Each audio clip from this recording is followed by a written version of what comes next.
गाँव का है क्या? गाँव का ना? हाँ पतिया நம்ம ஊர் கத்திரிக்காய் எங்க வந்திருக்கு किती அது அவங்க ஊருக்குள்ளது किती किती 20 का 30 का 10 ऐसा मत बोलो अर्धा दे दो 10 का बोलो अर्धा दे दो आंटी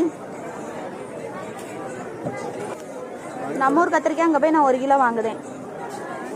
நல்ல கத்திரிக்காய் எடு பெருசு போடக்கூடாது பத்தலவா இருக்கணும் ஒல்லியா எடுக்கணும் அதுதான் நல்லா பிஞ்சா இருக்கும் புண்டு போடாத லூசு அதுல சின்ன சின்னதா இருக்கதான் நல்லா காயா இருக்கும் இல்லைன்னா உள்ள சூத்த இருக்கும்ல நம்ம ஊர் கத்திரிக்காய் இதுதான் ஃபர்ஸ்ட் டைம் இங்கே நான் வந்திருக்கேன் வாங்குதேன் ஊர்ல இருந்து கொண்டாந்து விற்காங்க இங்கேயும் நம்ம ஊர் சைடு மாதிரி மராட்டிக்காரங்க இடம் இருக்குது மீன்ஸ் ஊர்நாடு இருக்குது அங்கேருந்து இவங்க இந்த மாதிரி ஊர்நாட்டு ஐட்டங்க காய்கறிலாம் கொண்டாந்து வச்சுருப்பாங்க இப்படி வாங்குறவங்களும் இருக்காங்கல்ல